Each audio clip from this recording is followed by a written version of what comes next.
Em meio ao caos da segurança pública no Brasil, com o crime tomando conta das ruas e o povo clamando por ordem, o nome do momento foi o presidente Nayib Bukele, de El Salvador, o homem que transformou o país mais violento do mundo em um dos mais seguros do Ocidente. Mas o que fez Natuzaneri da Globo News? Ao invés de reconhecer o sucesso do modelo de Bukele, ela debochou do povo brasileiro dizendo que ninguém sabe quem ele é e que essa vontade de endurecer contra o crime é delírio da direita. Pois é. Para a Globo, o brasileiro que quer segurança, justiça e um governo com pulso firme vive num sonho. Enquanto isso, até o Joel Pinheiro admitiu, o exemplo de El Salvador ganhou força. As pessoas estão acordando e percebendo que combater bandido com firmeza dá resultado. Mas Natuza não aceita. Ela precisa defender o fracasso do governo Lula, nem que para isso tenha que rir da cara do povo. É isso. Eles fazem igualzinho no Rio e não resolve. Por quê? Porque o problema não é se o governador é de esquerda ou se o governador é de direita. A maneira de fazer é que tá podre. Essa maneira apodreceu. Ela não é capaz de dar respostas para a sociedade. Ela não é capaz de gerar segurança pública. Ela não é capaz de gerar esperança de um jovem num futuro imediato. Nada disso nada do que está sendo colocado é capaz. Então, é verdade, a esquerda tem um problema crônico de como lidar com a situação. E a direita também. E a direita acha que tem a solução, porque o que ela está dizendo se conecta com a sociedade, com o que a sociedade quer. Mas isso é uma grande ilusão.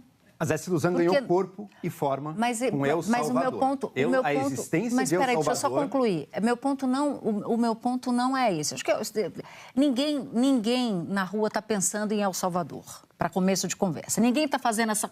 É você que é muito inteligente que faz. Eu já ouvi das fontes mais improváveis, gente. Não, tem que fazer como aquele cara lá. Mas vai falar... Porque tá chegando. Vai falar com a população se ela está pensando em El Salvador. Não é isso. Não sabe nem quem é Bukele. Muita gente não sabe, mas está chegando. O exemplo está chegando. Nem quem é Bukele. Não sabe quem é. Mas o meu ponto não é nem esse. Eu estou dizendo aqui, esses dois grupos de poder que ganham muita reverberação com o que dizem, o que propõem, nenhum está dando a resposta e o outro que está dizendo que tem o monopólio da resposta não está, porque olha o tamanho do crime organizado. Olha o que eles estão fazendo. A Operação Carbono Oculto foi no metro quadrado mais caro do Brasil. Natuza, por que E eles não? estão lá. O governador de Goiás, Ronaldo Caiado, diz que o governo Lula quer com a PEC da segurança é concentrar o poder com o ministro da Justiça e não integrar forças. Ele é o iluminado que sabe atuar melhor que a inteligência das nossas polícias e quer anular o poder dos estados. Acho que vocês e todos que estão nos assistindo possam entender que aquilo que realmente o governo quer transformar numa emenda à Constituição brasileira já existe lei ordinária desde o governo Michel Temer. Ou seja, a lei do SUSP, a lei 13.675 de 2018. Então, essa integração ela já está prevista e isso realmente é algo que todos nós já praticamos. Em Goiás, nós já temos 100% dessa integração. Essa integração chama-se Força Integrada de Combate ao Crime Organizado, FICO. Isso aí mostra que nós já estamos aplicando. O que o governo deseja, na verdade, não é integrar as informações. O que o governo deseja não é integrar ali o acesso dos estados ao sistema do governo federal. Ele não libera a nós o COAF. É uma burocracia enorme para você ter acesso ao COAF. Nós não temos ali o repasse dos softwares que eles têm, para ser desenvolvido. Nós não temos nenhuma informação compartilhada com o governo federal. O que o governo federal deseja não é compartilhar informações, não é integrar informações. O que o governo federal, com essa PEC, deseja é exatamente concentrar o poder na mão do ministro da Justiça. Desconhecer os entes federados, sobrepor o que a Constituição brasileira nos deu em 1988, que é a capacidade de nós, governadores, definirmos as nossas regras gerais de comando de segurança pública nos estados. Então, o governo federal não quer integrar, o governo federal quer concentrar, ele quer transformar como o ministro da Justiça, ele é o iluminado que sabe atuar melhor do que a inteligência das nossas polícias e o operacional das nossas polícias no Amapá, no Acre, no Rio Grande do Sul, em Goiás, no Mato Grosso, no Distrito Federal. Entende? Então, quer dizer, ele quer se vestir de um poder onde ele quer anular os poderes dos estados. Então, é contra isso que nós insurgimos. Agora, contra a integração, ao contrário, o que nós pedimos sempre é que haja essa integração. das forças. Tanto é que nós criamos ontem, por um sentimento de orfandade do governo federal, nós criamos esse consórcio de paz para poder trazer esse nível maior de dados para nós podermos abortar todas essas tentativas, ou diminuir essas tentativas do crime organizado. O segundo ponto que você coloca é sobre a lei. Esta lei do antiterrorismo, na verdade, você sabe, continua ali um sexto da pena, com toda a flexibilização. Isso aí, faccionado, não teme nada. Isso aí é água com açúcar para bandido faccionado. Isso não impacta nada. O que realmente impactaria é aquilo que o Paraguai já decretou ontem, certo? Está sendo publicado hoje, e que a Argentina já fez. Ou seja, considerou esses dois movimentos como terroristas. Então, veja bem, 2 países limítrofes já reconheceram grupos terroristas. Então, essa era a verdade que o povo brasileiro esperava. Ou seja, mas por que terrorista? No momento em que você utiliza granada com míssil, onde você se propõe a agentes do governo, vocês viram no noticiário, o Gaquia é a maior autoridade, Lincoln Gaquia é a maior autoridade no Brasil de conhecimento e de combate ao PCC. A inteligência da Polícia Militar e Civil de São Paulo, eles identificaram ali toda a operação montada para matá-lo, tudo muito bem planejado, não tem nada de improviso, como também para matar o diretor das penitenciárias e Presidente Prudente. Você viu eles tomando ônibus, fazendo barricadas, impedindo o trânsito das pessoas. Tudo isso não pode ser considerado crime comum. Isso é exatamente terrorismo na real, vamos dizer, interpretação da palavra. Agora, o governo federal o governo do Lula sempre foi muito complacente com o crime, principalmente das facções. Então, esses dois assuntos, eu esperava que realmente o governo tivesse um bom senso de conhecer que esses grupos, eles são terroristas, eles não são, hora nenhuma ali, criminosos que assaltam ali uma loja, que roubam uma propriedade urbana ou rural. Não, eles são muito bem planejados, eles têm toda uma estrutura, eles têm hoje verdadeiros estrutura de CEOs.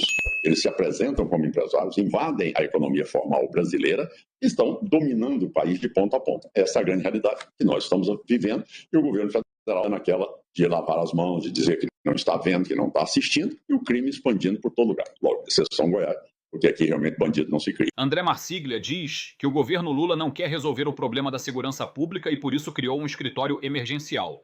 Esperamos que a PEC da segurança pública seja derrubada, que impeçam que faça as vontades de José Dirceu, que quer a centralização da polícia no desgoverno petista.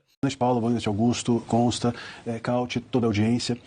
Veja, o Lewandowski parece que ele saiu da caverna, de uma caverna escura, né? Talvez junto com o Temer, os dois agora surgiram no mapa público e claramente o Lewandowski descobriu agora que é ministro da Justiça. Ele não estava lembrando disso, agora acho que o Lula também descobriu que existe o Ministério da Justiça e o Lewandowski descobriu que o ministro é ele. Essa história de escritório emergencial, né? Enfim, só a existência disso já nos deveria atentar. Porque, claro que a emergência é resultado de uma gestão da segurança pública por parte do governo federal calamitosa. Né? É disso que se trata. Em Brasília se fala muito isso. Quando você não quer resolver um problema, você vai lá e cria um grupo de trabalho. Né? Aqui é mais ou menos isso. Eles não querem resolver o problema, então eles criaram esse escritório emergencial. O Lewandowski, se quisesse resolver essa questão, já teria fornecido antes os subsídios necessários. Eu vi a fala do Dirceu, me chamou a atenção quando ele disse, né, que ele justificou que a negligência do governo federal em relação a essa história toda, dizendo que o Castro foi contra a PEC da segurança pública, que então a PEC da segurança pública seria responsável pela integração entre governo estadual e governo federal. Não é verdade. A PEC da segurança pública não trata de integração, ela trata de centralização e controle da segurança pública, que é uma prerrogativa do Estado, nas mãos do governo federal. É disso que se trata. O anseio, a grande ambição do Lula e desse governo é fazer com que a segurança pública esteja e o poder de polícia estejam nas mãos do governo federal. E agora o Moraes, com a decisão que deu também ontem, fez valer, deu voz a esse anseio, mesmo sem a PEC ir adiante, porque ele dá uma decisão que simplesmente coloca nas mãos dele, Moraes, o poder de gerir a segurança pública do Rio de Janeiro. Então a PEC da segurança pública, eu espero até que nessa reunião que hoje haverá, seja um dos temas para ser derrubada, para ser impedida de seguir adiante, porque ela atrapalha muito a capacidade dos estados de conseguirem fazer com que a segurança pública seja bem gerida. E um outro ponto, o Augusto tocou muito bem, e eu estava assistindo até aqui na Oeste, hoje no Oeste com Elas, o capitão Pimentel deu uma entrevista e uma das coisas que ele falou, e fala muito bem a respeito disso, é que não tem como nós permanecermos com um estado de coisas coisas, o estado caótico que o Rio de Janeiro está, tratando isso como se fosse um problema de polícia. É uma questão de guerra. É guerra civil que está acontecendo dentro do Rio de Janeiro. E se os governadores não entenderem isso, não vão conseguir, por exemplo, criar uma legislação de guerra. Não vão conseguir, por exemplo, administrar a partir dessa premissa. E sempre nós estaremos, portanto, diante de uma um completo desequilíbrio entre o Estado e o crime organizado. Então eu espero que essa reunião trate desse tema a partir da questão da guerra civil e não de uma questão de polícia, e também que impeçam que essa PEC da segurança pública faça as vontades que o Dirceu quer que ocorra, que é a centralização de tudo o que acontece no Brasil em termos de segurança pública nas mãos do Lula. Nesse sentido de vestígios de sangue em algum lago ali na região da Pedreira, no alto da comunidade, uma região conhecida como Pedreira, sugerindo que teriam corpos no lago, também cordas amarradas em árvores. São reclamações, queixas de moradores. Eu queria saber com os senhores, se os senhores tomaram algum conhecimento em relação a esse sentido, se teriam corpos no lago, alguma denúncia já foi recebida disso? Faço aqui algumas perguntas, né? A quem interessa fazer com que não haja uma perícia no local feita pelos peritos da polícia? A quem interessa? A gente que não é. A quem interessa remover os corpos, retirar aquelas roupas táticas que eles estavam usando, coletes, coturnos, e só deixá-los de cueca no meio da rua para chamar atenção? A quem interessa fazer remoção de corpos, como já está sendo provado numa investigação feita pela Polícia Civil, por meio da 22ª DP, Penha, que os veículos utilizados para a remoção desses corpos eram roubados. Então, a quem interessa tentar colocar, como você falou aí, cordas, etc., eu não sei nem se isso se trata dessa operação ou não, mas, enfim, tentar fazer ou incutir, né, uma falsa narrativa no sentido de descredibilizar a ação policial. Como o governador Cláudio Castro já falou outras vezes, nós estamos agindo da forma mais transparente possível. Então, a gente aqui não tem nada a esconder, muito pelo contrário, estamos aqui abertos, prestando satisfação a toda a sociedade, a toda a imprensa. A ação que nós fizemos foi uma ação legítima do Estado. Cumprimento de ordens judiciais após 1 ano de investigações. Então, estávamos ali exercendo as nossas atribuições constitucionais. Então, fica aqui essa reflexão. Deixando bem claro, as perícias foram acompanhadas integralmente pelo Ministério Público, enfim, estamos tendo todo o apoio desde o início, ou seja, não temos nada a esconder. Aqui é total transparência. Eu espero que o governo federal deixe de vaidades, de querer roubar atribuições que são competências de estados e que haja uma soma de esforços entre todos os entes federados, União, estados e municípios.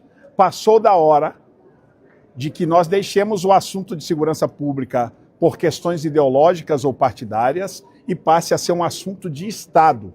Para enfrentar o crime organizado, somente um Estado ainda mais organizado para que nós possamos vencer de uma vez por todas este assunto de segurança pública, que é um assunto que traz angústia ao coração de todos os brasileiros. É bom lembrar que o Rio de Janeiro é um caso sério, mas não é o pior índice que temos no Brasil. Os piores índices no Brasil estão nos estados do Nordeste, que ainda a violência é maior do que no estado do Rio de Janeiro. Mas a PEC não propõe essa cooperação das forças de segurança com Polícia Federal, estaduais e até Guarda Municipal?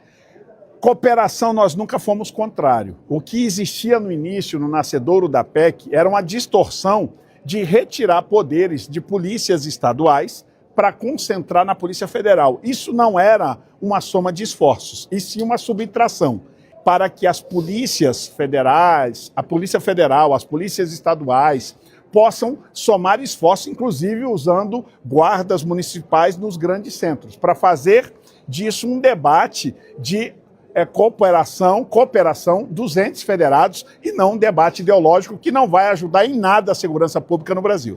Mas como o senhor poderia sugerir que fosse essa cooperação? Porque para ter uma organização dessa cooperação é necessário que tenha, sei lá, uma agência centralizando isso. Alguém tem que centralizar para organizar todo mundo, não?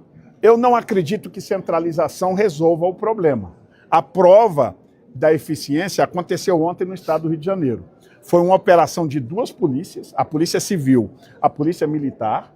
Não tem centralização de polícias no Rio, entretanto, é possível, com as instituições separadas, cada um tendo delimitado o seu trabalho, a gente formar uma ação conjunta. O que não pode haver, na minha ótica, é votarmos uma PEC com vaidades ou com politicagem pensando neste ou naquele ente. É hora de deixarmos as vaidades de lado e entender que o mais grave problema do Brasil é a segurança pública e que vai haver, por parte do Estado brasileiro, quer seja União, Estados ou municípios, uma associação de esforços para resolvermos de vez o problema da criminalidade no Brasil. É que a sociedade é hipócrita. O que acontece? O senhor é candidato a deputado federal, deputado estadual em Duque dos Caxias. Então você vai procurar na localidade que eu nasci e me criei. Para você entrar ali para fazer uma coisa, os traficantes que estão lá, alguns são meus amigos. Então você só entra. A verdade é essa. Você só entra se você tiver um conhecimento que te leve lá dentro. Depois que você é eleito, você tem que manter aquilo ali. Tua base de apoio. Como é que você vai manter a base daquilo ali? Você pega, escolhe uma pessoa da comunidade e dá um cargo para aquela pessoa. Nós somos envolvidos com política há mais de 40 anos. A minha família trabalhou na Câmara há mais de 30 anos de trabalho. Por que só agora que vem falar? Como foi esse seu primeiro encontro com o Sérgio Cabral lá em uma comunidade? Foi no Complexo do Alemão? Foi. O tráfico de droga financia campanhas políticas no Brasil, sim. Financia governo do Estado, política de governo do Estado, dos deputados, dos senadores. O mesmo Lula que diz querer combater o crime organizado é o mesmo que trata traficante como vítima e ataca a polícia, solta bandido e ainda tenta culpar o cidadão de bem pela violência nas ruas. Enquanto o povo trabalhador vive com medo, o governo se preocupa em proteger criminosos e posar de humanista. É o velho discurso da esquerda. Bandido é coitado, policial é vilão e o Estado é vítima de si mesmo. Mas o Brasil real, o que sente na pele o caos da criminalidade, já entendeu quem são os verdadeiros culpados por essa tragédia. O governo Lula é omisso, incoerente e cúmplice do avanço do crime organizado. E o mais curioso é que, aos poucos, até os militantes da mídia começam a admitir o óbvio. Não existe segurança pública de verdade com um governo que protege quem destrói vidas, né? Então comenta aqui embaixo se você também está cansado dessa farsa. E não esquece, se inscreve no canal, ativa o sininho, nos encontramos no próximo vídeo.